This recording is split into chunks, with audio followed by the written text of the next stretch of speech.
Over the years of video game marketing, there's been multiple ways of promoting games to incentivize potential customers into buying them, whether it be ads, developer interviews, or even just having celeb cameos and an absolute banger soundtrack. However, one of the oldest and most trusted methods of generating buzz is the playable demo, where you take the game you've made, cut out a small section as a proof of concept, and then allow anyone and everyone to try it out for free to see if they like what it has to offer. However, for every success story, such as the original Doom's shareware release or Final Fantasy XIV's free trial, there's been just as many cases where developers have ended up completely screwing themselves, and sometimes even their potential customers, due to their attempts at a sample platter completely backfiring. So how about you stick around and prepare for disappointment as I share a small taste of what can happen when demos go wrong.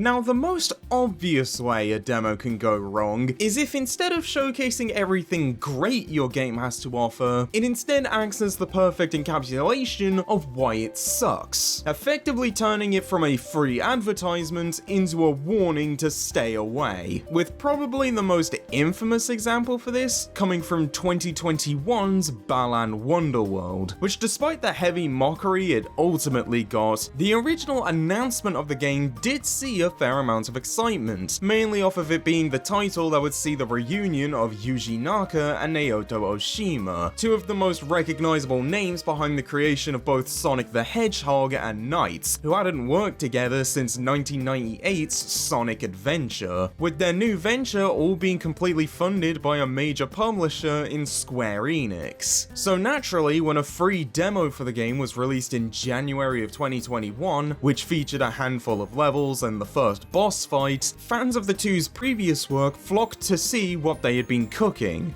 only to enter the kitchen and find it was burning to the ground, as instead of getting something similar to either franchise both men were known for, they found out that Balan was instead an incredibly slow, boring, brain-dead easy platformer in which the only controls were move and performing one specific action depending on which costume or power-up you currently had, some of which are an active detriment due to them removing your ability to jump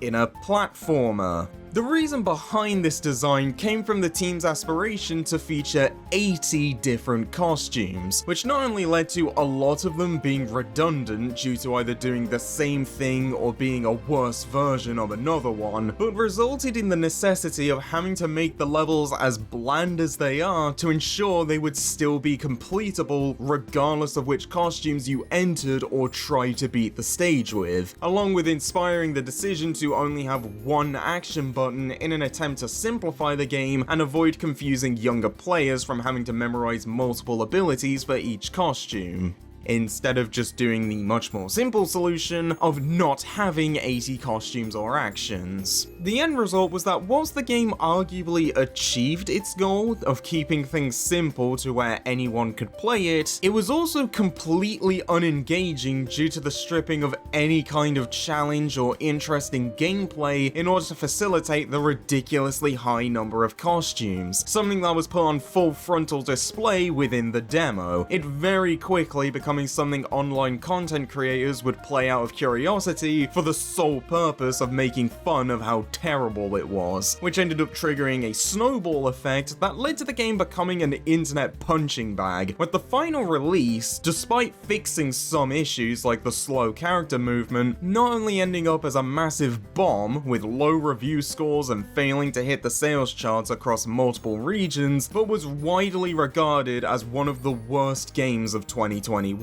Especially the Switch version, which had noticeably worse performance when compared to the other platforms. Whilst it's very unlikely that the game wouldn't have received the same critical lashing had the demo not released, given how fundamentally flawed it was, it also can't be understated how effective it was in convincing people not to buy the full game, and immediately started its perception on the wrong foot, with it being fairly arguable that half of the crap the game ended up receiving thing wouldn't have happened had they not given free, unrestricted access to see everything wrong with it. A job it was seemingly so efficient at that Square eventually delisted the demo in April with no official reason as to why being given. As for the two men that the project marketed itself off of, Naoto Oshima has continued his current job as the president of Arzest, the development studio responsible for Balan, who've since provided support work on the 2021 mobile game Fantasian, and even returned to Sega where alongside Sonic Team, they made 2023's Sonic Superstars. Meanwhile, Yuji Naka would attempt to blame and even try to sue Square and Arzest for the game's failure, only to end up getting arrested after it was brought to light that he committed insider trading whilst he was employed there.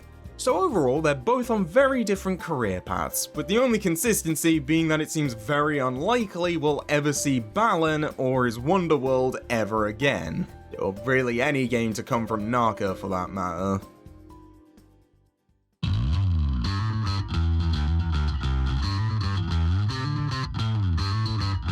As mentioned before, demos are supposed to be a small slice of the game meant to help showcase it to people who aren't fully sure if they want to buy it. But what would happen if the demo featured too much content, to the point it would be detrimental to the game's sales? Well, that's what ended up happening with 2016's Yakuza 6: The Song of Life, the first entry in Sega's Yakuza or Like a Dragon franchise to be made utilizing the Dragon engine, and at the time of release was sold as the grand finale to the story of Kazuma Kiryu, both of which, along with various other writing decisions, resulted in the entry being tied with Yakuza 3 as the most divisive game in the series. Now, to be more specific, since Yakuza 6 actually has multiple demos, the one I'm referring to is the Prologue demo, which released in February 2018, a couple months ahead of the game's international release date, which would give you access to a portion of the game's first chapter until blocking you from further progress when you reach a point where Kiryu needs to go to Little Asia. However, Sega seem to have made one tiny little mistake, as due to some kind of bug, the lock meant to keep you from progressing past that point in the story just didn't show up in the American release of the demo, meaning you could progress a bit further than you were supposed to. And by a bit further, I mean all the way to the credits, as owing to the demo actually including the entire game within its files in order to allow those playing it to carry over their save to the full release, they had effectively given the entire game away for free months ahead of its official release date to anyone who downloaded it. Unsurprisingly, as soon as news started spreading over Sega's accidental release of the world's most generous demo, it was very quickly delisted from the PlayStation Store so they could fix the bug, with it also getting pulled from the European and Australian storefronts despite it only being reported to exist in the American version, in addition to Sony stepping in to revoke digital licenses for the demo to prevent anyone who had already downloaded it from playing any further, with it eventually going back up in March, and to their credit, Sega did still allow people to carry over their saves to the full release, regardless of if they exploited the extra playtime or not. Whilst Yakuza 6 is far from the first game to make this flub, previous cases were often dependent on the player using either cheat codes or a cheating device in order to bypass the intended limitations of the demo. Meanwhile, the only thing that stopped you from doing it in Yakuza 6's case was not having an American PSN account, along with Sega and Sony eventually stepping in to take it down once they caught on to the mistake, which in my opinion makes it far more egregious that no one noticed beforehand. Oh, and if you're wondering what I think of Yakuza 6 and whether or not it was only worth playing when you could get it for free, you'll have to wait until I get to it as part of my explaining Yakuza to people who haven't played Yakuza series. Have I mentioned that I really like Yakuza?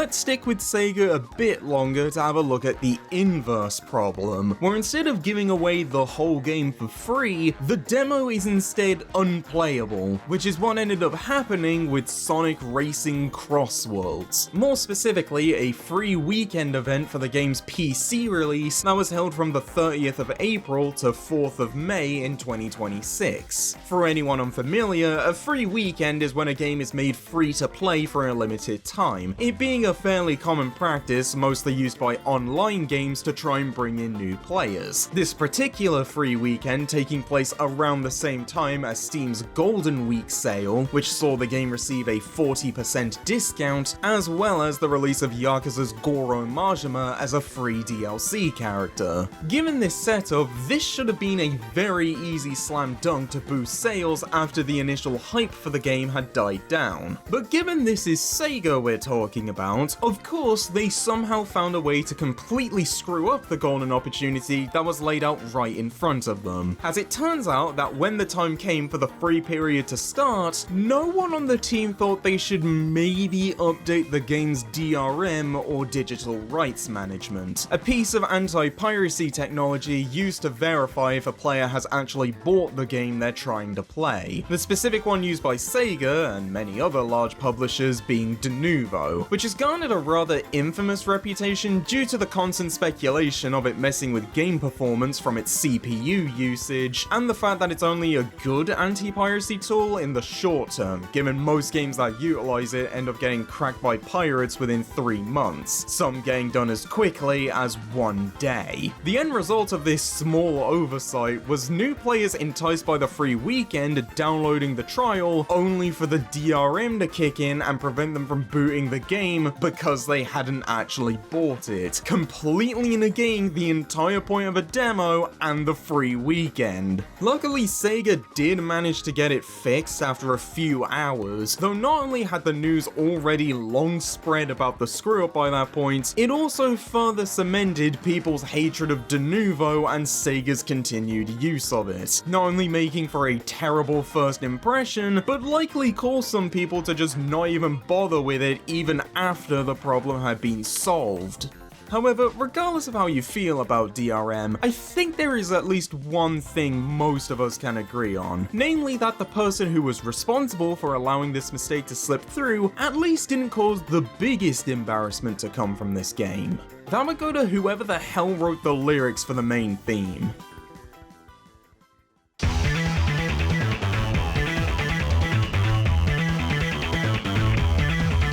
So what could be worse than a demo that's unplayable? How about one that is actively detrimental to play? A demo which, instead of actively selling you on a game, just completely screws you over through no fault of your own. If that sounds too stupid to be real, then please stay seated and listen to the absolute tomfoolery that happened. Now, this is more specifically one from a PlayStation 2 demo disc, released for the 2004 holiday season that was bundled with PlayStation Underground, an officially licensed magazine in the US, which instead of being printed on paper, was sold as CD-ROMs to be played on a PS1 or 2. This particular demo disc featuring games such as Ratchet & Clank Up Your Arsenal, Jak 3, and the original Star Wars Battlefront. However, we're specifically interested in the one for Viewtiful Joe 2, the sequel of the debut release for Capcom's Clover Studio, which was set to come out on the platform that December. Upon first booting it up, everything seems fairly normal, it just being another demo that drops you off at a random point in the game and allows you to play through it to completion. But when enough time passes, the game suddenly cuts to black and completely crashes. As it turns out, the reason behind the sudden crash is due to the developers forgetting to put in a timer and end screen that would automatically end the demo after 20 minutes, hence the seemingly sudden and random cut to black.